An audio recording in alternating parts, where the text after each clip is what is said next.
and staying there and not letting all these things take you out of the zone is probably the challenge. Because if they get there, it's just Dota.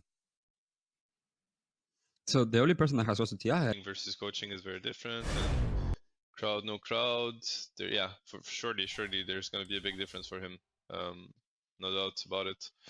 But at least he got the vibe of what it can feel like and the event and stuff. So at least he won't get surprised by any of that. Because I think the event was somewhat similar, even though there was no crowd, because you had to go to the venue, you had to do a lot of different things. So it's always a good experience to get, yeah. But yeah, only Tommy. The 3 others are completely, they're TI virgins. TI noob. I guess I could say. virgin. TI noobs, yeah. So that's funny. I actually kind of wait. I was trying to figure out if we would scream Tobias, and then it hasn't happened yet on the screams. Yeah, let me check if it's scheduled. I don't think it is, no, actually. It's not. No, it's not. It isn't, right? Ah, okay. Yeah. I haven't seen the T1 scrims. I haven't. Scheduled. Let me see. I have an ability arena scheduled with Anna later. There's none, actually. There's none. And then they patched. They patched, actually. Yeah, they did a patch, but it was small, right? I mean, hopefully it's the last one. Yeah. I just felt like it was too small. I was hoping for something a little more. Yeah. Yeah, some interesting things, but probably can't elaborate too much. We're a bit close to TI, but yeah, I feel that we're going through different topics, and we can actually not talk about any of these topics. Right, so let's figure out, what can we talk about? What should we talk about, boys? Expectations. I mean, we can talk about last chance qualifier. I think that's hype. Okay, let's do that. Last chance qualifier. How do you see this, and why is it Tobias? Okay, I mean, actually, you know the groups have been released, so I don't know if you guys checked them. Oh, they did? Yeah, the schedule and the groups are released. For last chance or for Group A?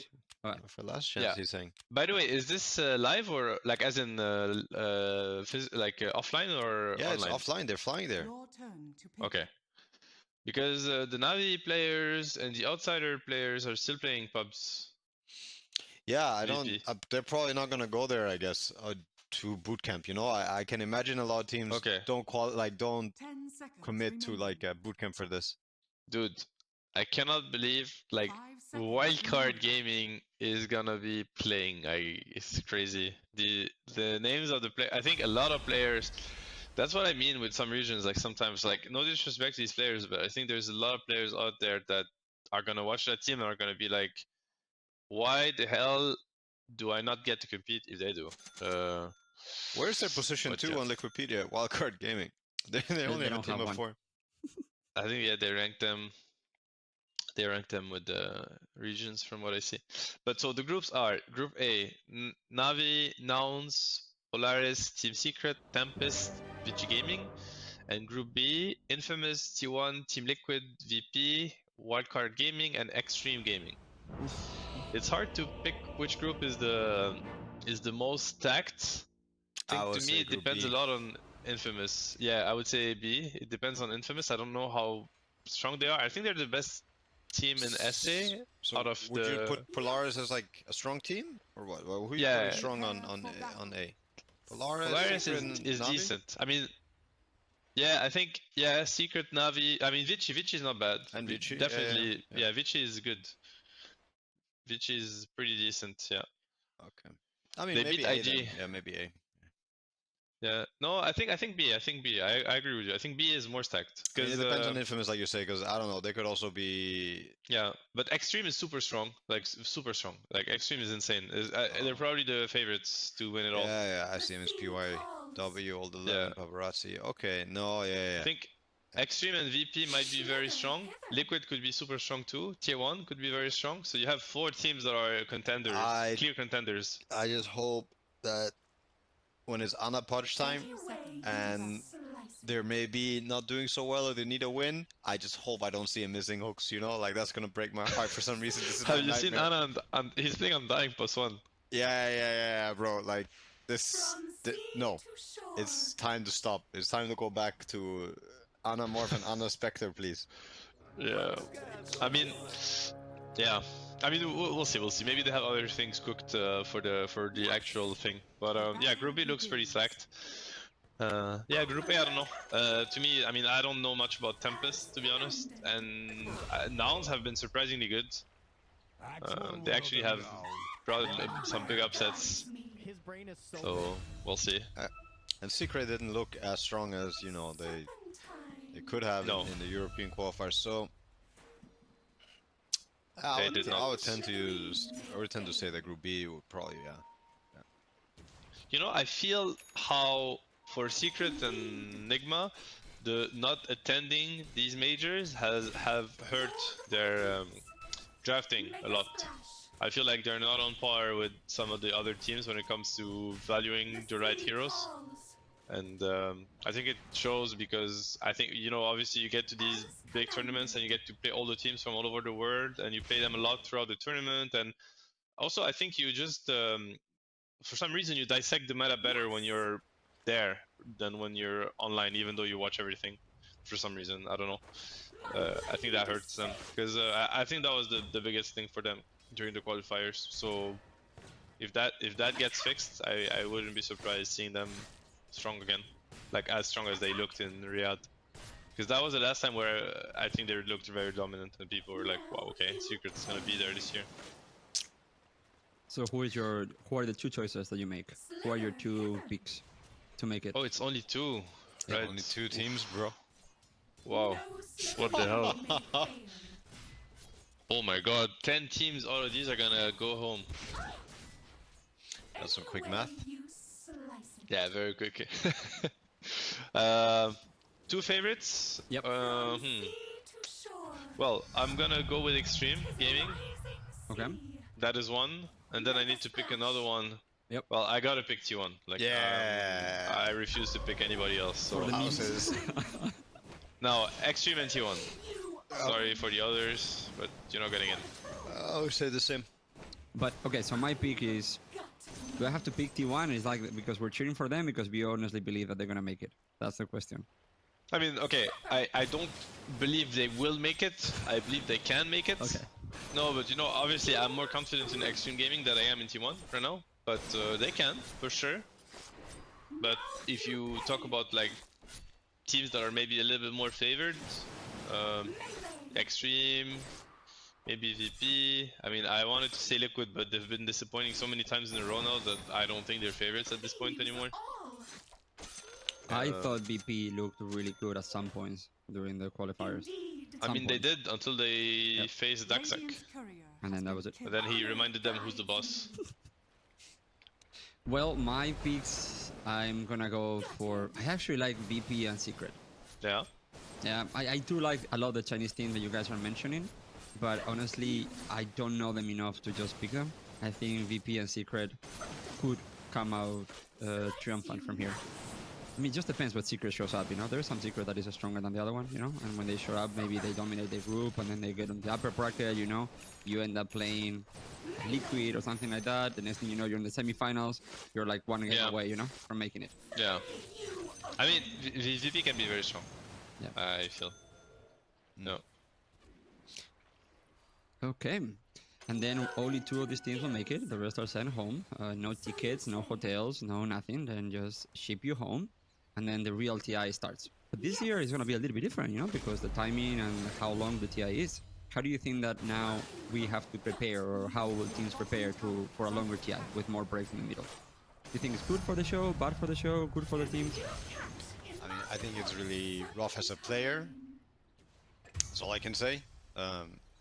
My memory of TI is, you know, you win your slot at the international, it comes with an experience too, you know, like you're, at the very least, you're also an attendee of the event. Quite often, I mean, I would say players got this nice experience of like, whoa, it's organized, it's a nice hotel, things you need are taken care of, like, and if you need help, there's a help desk. They usually won't say no to anything. Now I feel like they just want to maybe get rid of you. I mean, I don't want to put it like that, but that was sometimes the experience we got at TI10. It's like, don't come to me with your shit, you know? And Uh, when I started like 3, 4, 5, it was magic every time. And now I just feel like maybe the magic is less or dampened, or like there's this vibe about it, and I feel like it comes a lot from not the young players, but now that it's a tournament organizer, Valve is less involved, and I don't know. I don't know if it's disorganized or if they're trying something that's actually really good, but to me, it sounds like not many people are happy about it, and I don't really see that many of the upsides. Some people are talking about what you can do in a studio in Norway and whatever with what they're doing, but I just have the info that I have from Twitter. So if that's the case, yeah, I don't know. I don't think it's received well for good reason too. But let's see. I would hate to be one of those qualifier teams going there, playing 4 days, and getting knocked out, and then not getting to watch TI, see TI, and whatever. Yeah. It's been really weird because I think at one point like TI was a celebration of the game with the celebration of the players, with the celebration of the developers. And kind of like fans were also invited to join this party, you know, the birthday party. But now it really doesn't feel like TI is for the players. Players are competing, but the show is not for them anymore. We have less tickets for the finals, and we have no tickets for the days that we're not playing for TI. And the tickets are very reduced. So it's not like you bring your family and you have 2 weeks with them or a week with that. It's more like you're here to compete, and if you're competing and you're on the stage, your parents get to see you. And then there's going to be less, obviously, Valve employees because it's not in Seattle. So it really means that it's more like a show for the people and less of a celebration of our game. And this year they've made so many weird decisions. We've been fighting with them for so many things.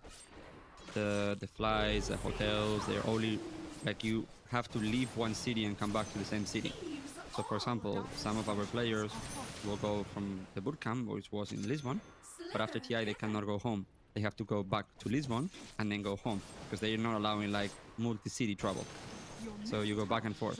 And because we're bootcamping in Malaysia, then they're not sending us back to Europe, you know? They're sending us back to Malaysia. It's so strange, and we're literally fighting with them the whole way through. And I have something that I want to put in the universe, and I don't know if we should talk about it right now, but I heard there's no true sight this year. Yeah, I heard that too. Maybe it was from you. Man, this would break my heart, man. Yeah. Actually. It would maybe This also would be actually a, break my heart. it would just be a sign that maybe things are changing. I'll pay money. I'll pay money to help them. Oh my god, Valve, what are you doing to us? Honestly, like, I don't know, man. Like, so I tried League. You what? For the charity thing. Dota is the best game out there. It is the best game. Like, by far, the best game. I'm not even kidding, man. Like, The transcript seriously. of what you just said would look so fucking funny.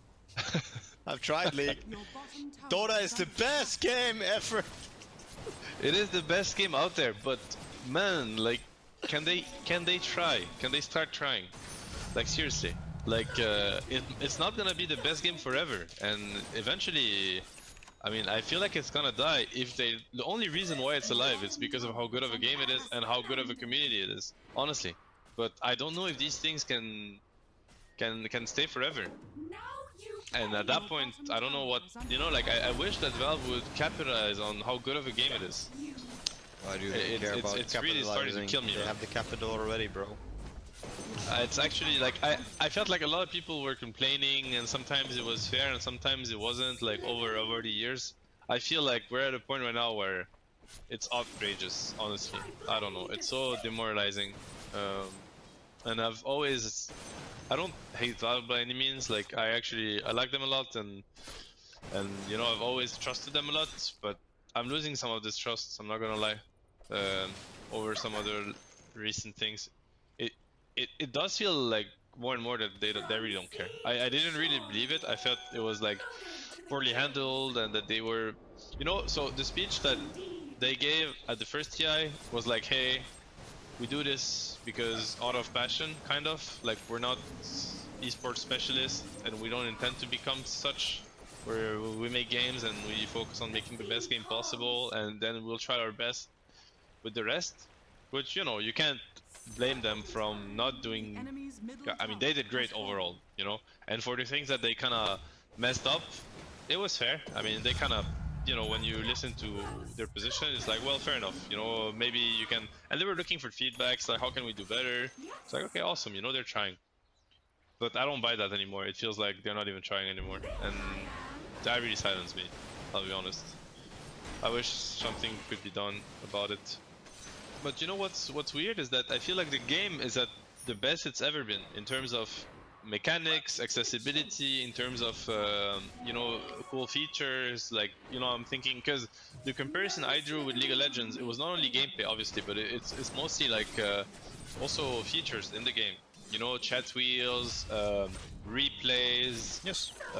You know, It's a these fantastic things, engine. That's what's kept. I mean, that's what I've been saying. It's amazing. What kept Dota like on top for those 10 years or more. So again, there's not been advertisement done for Dota ever.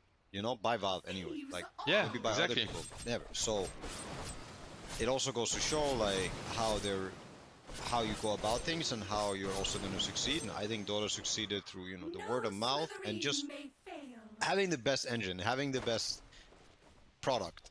Because if it wasn't for this, I think there's many reasons why people would, you know, quit and not come back. But the product is so fucking good that you can't stay away from it, and that's great and that's awesome. Like, maybe what you're saying, like, I think a lot of people feel that way. I personally do miss some of the older things about Dota, like also how some of the patches were very dramatic. But that's not to say that the game has gone like and become not Dota. It's still amazing. I mean, I'm having so much fun. I haven't played, Yeah. but I'm watching. I'm having so much fun No, watching. it's also, I'm trying to think from the new player's perspective, and you guys had Grubby the other day, and I'm listening in to a lot of the clips. I find that sometimes tuning in his stream, because I think it's very refreshing seeing somebody's fresh outlook on the game, and he makes a lot of good points. Product. Okay, competitive experience, competitive like view on things, and truly what Valve also says to players when you get to TI, that you are the scene, you are what makes the history, you're also what makes the longevity of the game. You know, people are here playing, watching also because of you, as you know, each professional player who makes it happen. But right now it feels more like just words than also, you know, action. And Yeah. I don't think anybody means bad with anything. Like, as a general, that's a very general philosophical statement, but like Valve is not trying to harm people, but at the same time, it's like they have a lot of responsibility now, or maybe they didn't ask for this, but they do, because a lot of people just live off Dota, you know, it's their full life, it's their living, it's what they spend their time on, and resources. And when Valve as the game developer doesn't receive that and is able to kind of give those people who spend their whole life something to spend their whole life doing, then I think a lot of frustration will get built up. And I think that's also what we're seeing, right? It's like people are working harder than the company in regards to some things. I'm not saying that people are making the best product, because that's them and that's what they're doing, but the esports scene and something about the experience and like and stuff, you know, people are making tutorials, people are making guides, people are making like even advertisement. Shouldn't Valve be doing all this also? I'm not saying they should do it exclusively, but obviously they should, right? It is actually them that should be doing it first. So obviously it's frustrating. It's like having a mom or dad and they don't cook, you know, and you're still a child. It's like, shit, that's you should be feeding me, you know? And I just feel like it's their responsibility to also do these things, you know? Advertise for your game, make sure that the pro scene gets what it needs, and so on. Yeah, I mean, it should be. It should be. So I want to figure out a lot of the things that we're talking about. We already talked about it in the past, but I would say let's try to put new words. What would it mean for Dota not having true sight? For me, I think it's one thing is you're changing a ritual, which can be good, can be bad, but I don't see a reason why you want to change this right now. You know, I think the price